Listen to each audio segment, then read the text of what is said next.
to our daily market update. It's Friday the 3rd of April. I'm Chris Marshall, Head of Investment Strategy here at Dragon Investment Managers.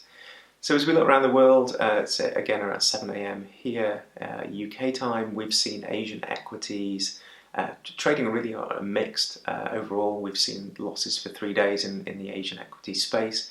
And today's losses have really come from the statement coming out from the Asian Development Bank, who have now estimated that we could see around $4.1 trillion wiped off the global economy from coronavirus. This estimate from a very respected institution does significantly increase what had previously been estimated by others. I think the previous figure we'd seen was 2.7 trillion, so this is a big step up. And the Asian Development Bank's estimate is based on 5% wiping out of GDP around the world. Also, we've seen Fitch, one of the big global rating agencies, come out and saying that the way that they are rating companies now is based on a 2 to 3 month kind of economic lockdown. This is a very long period of time compared to what, of course, we all hope is going to happen. Whether this is their base case for actually what does happen in the economy, or it's just taking a view which builds in a certain level of security for their ratings, time will really kind of tell on that one. There does seem, however, to be a high level of ongoing confidence in the market. This is why we've seen this bounce over the last few days, and it's been sustained despite some very bad economic news, which was clearly already baked into the price. For example, the initial jobless claims hitting another absolute record high of over 6 million. We had expected that to increase from the 3.28 million last week, simply because not only had we seen stresses in the US, but also we'd learned that many people trying to log on and register under the US system just couldn't get through because the computing infrastructure wasn't allowing them to do so. So this wasn't really too unexpected. Perhaps the magnitude was still very high and eye-watering. We're also seeing this ongoing confidence in other areas of the market. One of the ratios that we look at is what we call a bull-bear ratio. This is the number of bulls in the market, i.e. the number of people that think the market's going to rise compared to the number of bears in the market, the people who think the market's going to fall.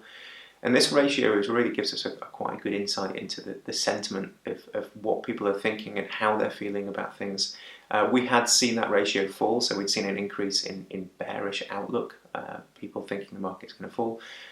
But more recently, the last few days, that has started to turn. It still is a negative outlook overall, but we have seen more bullish sentiment come through.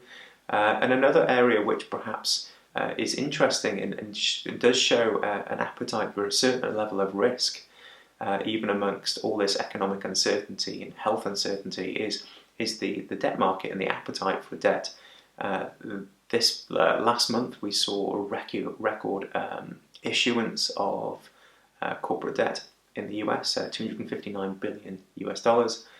We saw very, very high levels of issuance in the European credit markets, 148 billion euros, and without really any problems of finding buyers.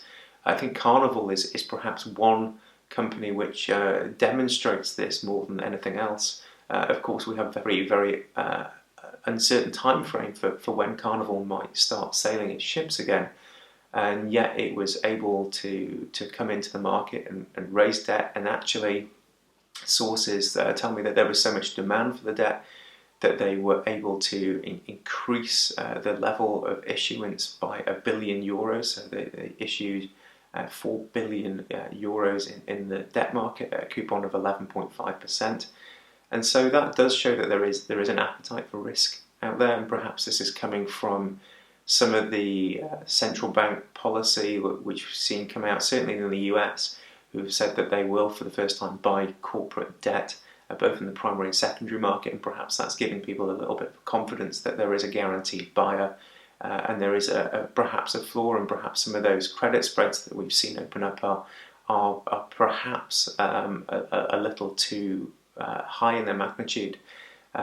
Credit spreads between high yield and government debt have now reached 30-year highs in that spread. If we look to other areas, I think probably one of the kind of the optimistic takeaways for the weekend is really the level of creativity and initiative that we've seen go on in many markets around the world. This certainly in regard to the testing space of coronavirus. When we went into this, of course, beginning of March, the testing for coronavirus was several days in a process and are very expensive, and we've seen that come down through companies now that have got regulatory approval, bring that right down to just minutes with very, very high accuracy levels. So I think there is a lot to take away in an optimistic stance and encouragement from that. We've also seen massive developments in the race for a vaccine. I believe there are now around 87 different vaccines in testing. Some of those showing some very positive signs. And from speaking to epidemiologists and virologists, both this race for vaccine and mass testing is really the way that we need to see more of, and we need to see for the economy really to come out of these lockdown measures. Of course, as we woke up this morning, we did learn that we're now over 1 million cases around the world, over 50,000 deaths, of which nearly 50% of those deaths have occurred in Italy and Spain. And that's led the EU to really say that it's too early to lift any lockdown restrictions there. And so this drive for testing and vaccine are going to be completely key to make sure that not only we retard the growth of coronavirus, but we limit the human suffering element of this, as well as we maintain this positive optimism that we continue to see in markets. And this is where we're seeing governments come out with some very big pledges. Our own government, the UK government, of course, last night came out saying that they want to see 100,000 tests a day in a very short period of time.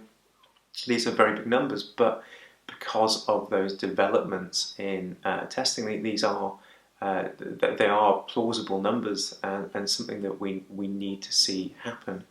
So I think there are a few takeaways that we can go into the weekend with an optimistic outlook.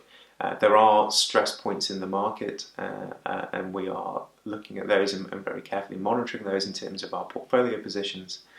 But from all of us at Dragon Investment Managers, this has been our daily update for Friday, the 3rd of April. I wish you a very good weekend.